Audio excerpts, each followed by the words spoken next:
GTR Sports. GTR Sports. Join us on GTR for global tidbits on soccer, It's a goal! tennis, boxing, and many other sporting activities. What a good shot! Tune in to GTR. What a stadium! What a stadium!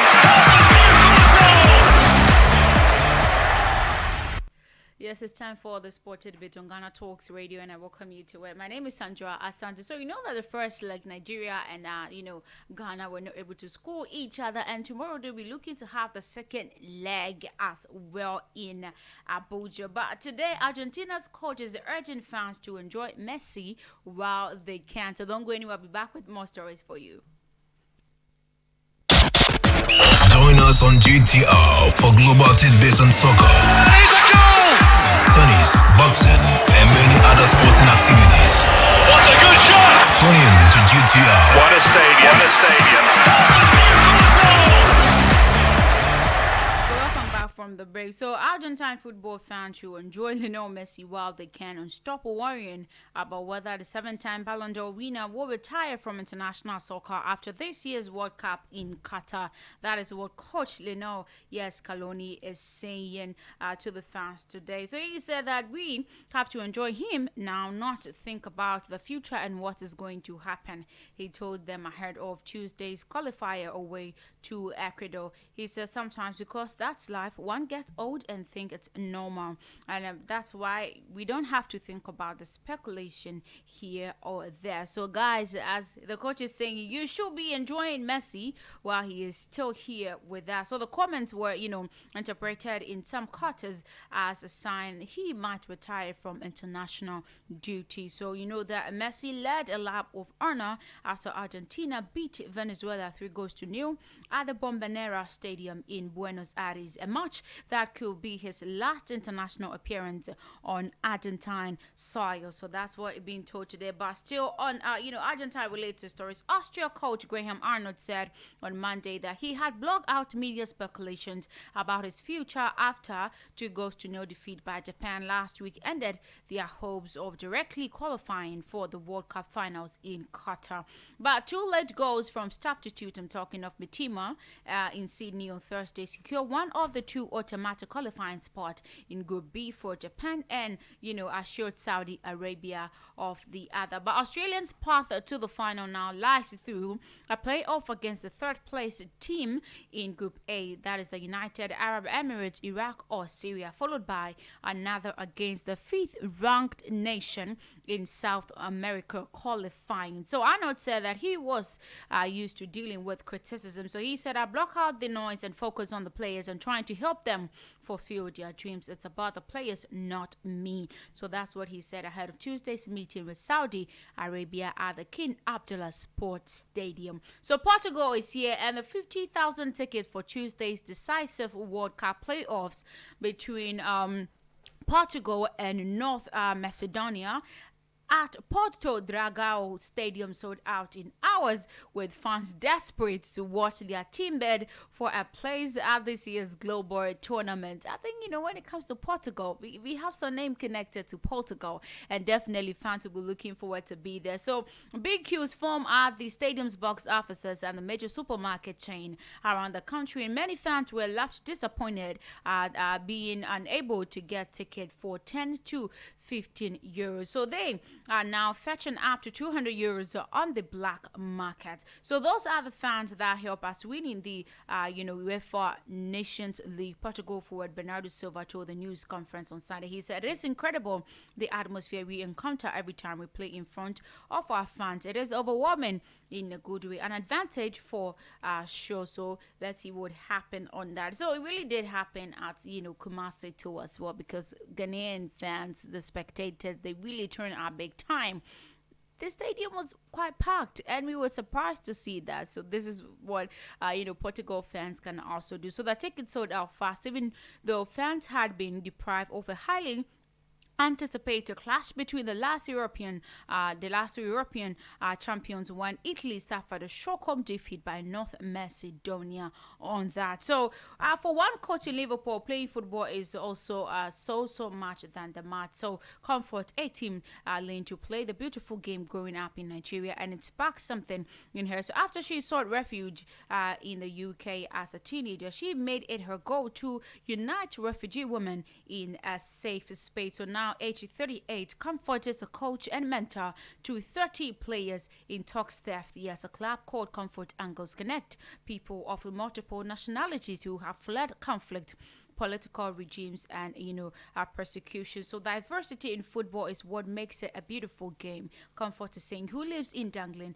and she's continuing to say that I wanted to create a place for women to express themselves. So she made the team really full of women who can express themselves. So back again, still in soccer, but in African continent, former Nigerian midfielder Arthur Ebunam, yes, has called for the immediate sacking of Super Eagles coach. I'm talking of Augustine, yes, Eguavoen, insisting he does not have what it takes to handle the side. Why did he have to wait till now? They've started the match already. So Eguavoen was handed the role to coach the side after Nigerian parted ways with the German Gernot Rohr, who was in charge when they forced, a goalless draw against Ghana in the first leg of their 2022 World Cup playoff fixture at GTR Sports Stadium in Kumasi. So, Ebunam, who played for the BCC Lions, Ilakemeni Warriors and Rangers, has rated Nigeria's performance against the Black Stars in the first meeting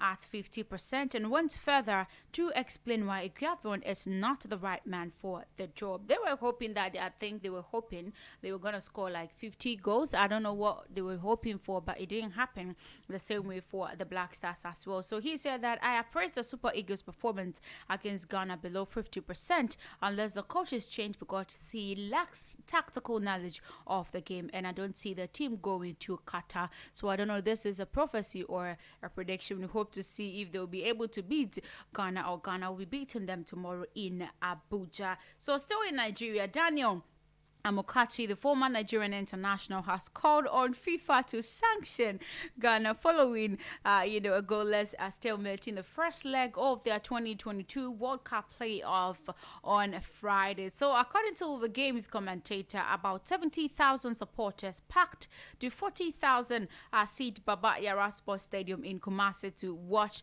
the match. Someone asked, how can a 40,000 seat take out 70,000 spectators, but it can happen only in Ghana. Ghanaians are capable. They might be standing and sitting on the laps of their friends and family. You might never know. It can definitely happen. So he said, I think FIFA has to take action against Ghana just for how unsafe it was out there. But he has forgotten that a president is saying that there's no smart, it's not mandatory. So no COVID restrictions, no nothing. We just have to explore and feel and support the Black Stars on that. So the second leg will be played in Abuja on March 29th, exactly tomorrow. Around 30,000 tickets have already been sold. They are looking forward to it as well. I'll be going myself. I'm taking every Nigerian in Ghana too to go and watch the game. If we beat them, yes, they are not coming back to Ghana. If they beat us, we will remain there as well. So Mayor of the Abia North Senatorial District at the National Assembly in Nigeria, Orji Kalu, as part of the effort to ensure the Super Eagles secure qualification to the World Cup, has purchased 5,000 tickets for fans ahead of the return leg against Ghana in Abuja. That is amazing. So it means that they are having a hope and they believe that they can definitely win over the Black Stars. But the Black Stars are also having the faith that they can also beat them. We checked the performance last Friday. It was really impeccable. So Gareth Southgate said he understands, yes, Wilfred Zaha's decision to switch allegiance to Ivory Coast after Crystal Palace forward was left out of the England setup for years. So Zaha was born in Abidjan but brought up in London from the age of 4. He played 2 friendlies for England in 2012 and 2013 before switching allegiance to his country of birth in 2016. So So Will said that it's a good player, and when he had with him was under 21s, he was really in the middle of a difficult spell with Manchester United and then on loan with Cardiff. So England manager, I'm talking of Southgate, told reporters ahead of Tuesday's game against the Ivorians. He continued to say, I remember going to a hotel palace, we're playing away and meeting with Worth, but at that point he had made up his mind. So definitely he want to whole allegiance for what he has taken to join. We can't say anything. He is making that decision for himself. So in tennis, Jannik Sinner saved 5 matches point before advancing past Spain's Pablo Carreno Busta 5-7, 7-5, 7-5 in the third round of the Miami Open on Sunday, while second seed Alexander Zverev enjoyed a much smoother part to the last 16. So Busta was Sinner on the ropes in the 10th game of the second set, nearly breaking him for the match before the Italian recovered to hold, served, and convert on a chance in the next game. So they traded breaks in the third before a marathon 10th game in which the spreading out almost broke his opponent for the win 4 times. So world number 11 Sinner survived and converted on a chance in the next game to seize the advantage 7-4 the match. He clinched the affair with a forehand winner as the crowd leaped to its feet and cheered. So that's what happened for him there. But Victoria Azarenka also said her personal life has been extremely stressful in recent weeks and that she should not have played at the Miami Open on Sunday after the former world number 1 retired against 16-year-old Czech Linda Fatevtova on the. So Fatevtova was leading 6-2, 3-0 when the 32-year-old Azarenka informed the chair umpire that she was done and left the court. Was she being defeated? She just wanted to run. So she said that I shouldn't have gone on the court today. She said that later in the statement, the last few weeks had been extremely stressful in my personal life. Last match took so much out of me, but I wanted to play in front of a great audience as a help me pull through my first match, and I wanted to go out there and try, but it was a mistake. That's really sad. That we hope you'll be able to deal with mental health issues. So Azarenka, who won the Australian Open in 2012 and 2013, had a year-long maternity break in 2016 to 2017, split with a parent and a custody battle over son Leo that was also not settled until 2018, also hampered her career. So there are a lot of things that she's dealing with. That's what she's making known to us. So we hope to take it in good faith. But Lewis Hamilton has described his slot to the final point paying position at the Saudi Arabian Formula One Grand Prix on Sunday as gotten. But the 7-time champion vowed to keep up the fight. The sportsman's most successful driver with 103 wins, Hamilton was heard asking his engineer if his 10th place finish offered any reward, as he found himself racing in unfamiliar territory on his return to the track, at which he claimed his most recent win last December. This season has been bad for him. So right now we are not fighting for the top set.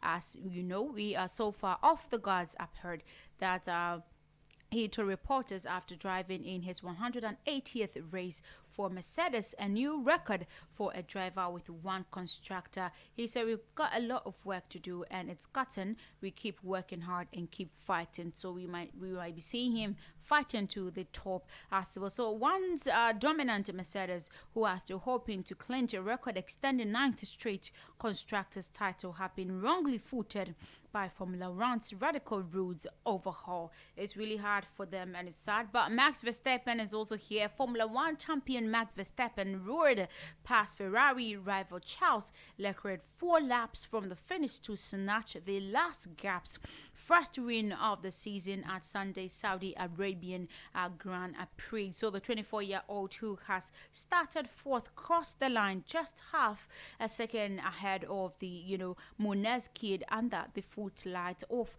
the speedy Jeddah Cringe circuit, while Ferrari's Carlos Sainz was third. He made that win for himself yesterday. So the Italian team had opened the season with 1-2 last week in Bahrain, and Sunday's win put Red Bull, who drew a blank Zaha, back in the game. Congratulations going to Max Verstappen on that. We were hoping to see Middleton everywhere, but it doesn't happen like that. So former England captain Michael Thurston said that current skipper Joe Root should step down following Sunday's wicked defeat by the West Indies in the deciding third test in cricket. So England have won just one of their previous 17 tests, and the pressure has been mounting on Root even before one goes to nail series defeat in the Caribbean, which followed a 4-0 thrashing by Australia in the Ashes series as well. So as we obviously to everyone who was in Austria, and should have been obviously to everyone who was in Root, has reached the end